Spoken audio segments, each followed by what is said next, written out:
etika peserta didiknya yang pertama, belajar dengan niat ibadah dalam rangka takarrub kepada Allah.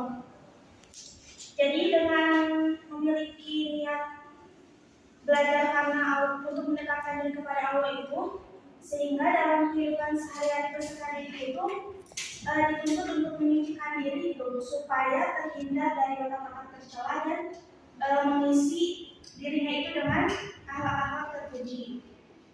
Yang kedua, mengurangi kecenderungan pada duniawi dibandingkan masalah ukhrawi.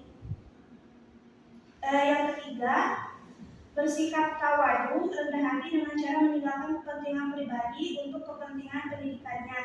Jadi saat peserta didik sedang dalam proses belajar itu, mereka itu meninggalkan dulu itu kepentingan pribadi dan lebih mementingkan kepentingan pendidikannya. Yang keempat, menjaga pikiran dan pertentangan yang timbul dari berbagai aliran sehingga ia terfokus dan dapat memperoleh satu kompetensi yang utuh. Yang kelima, mempelajari ilmu-ilmu yang terpuji serta meninggalkan ilmu-ilmu yang tercela. Yang keenam itu belajar dengan tahap itu, misalkan belajar dari dasar-dasarnya jangan langsung ke yang susah gitu dari yang mulai dulu. Yang ketujuh, belajar ilmu sampai tuntas untuk kemudian beralih pada ilmu yang lainnya. Misalkan kalau belajar itu, misalkan kita harus kuasai dulu itu materi yang pertama, baru lanjut ke materi yang kedua gitu. Misalkan. Yang selanjutnya itu mengenal nilai-nilai ilmunya atas ilmu pengetahuan yang dipelajari. Yang selanjutnya memprioritaskan ilmu diniyah yang terkait dengan kewajiban sebagai makhluk Allah SWT sebelum memasuki ilmu duniawi.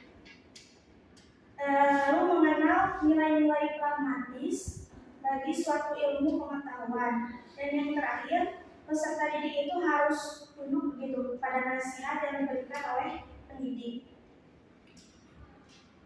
Di sini juga ada menurut Ibnu Jamaah ada 3 macam gitu etika dari peserta didik.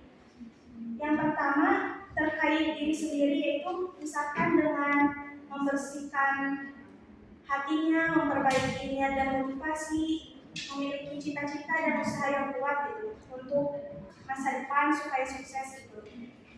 Yang kedua terkait dengan pendidik, itu contohnya dengan dengan menghormati gitu, patuh dengan apa yang dinasihati oleh pendidik.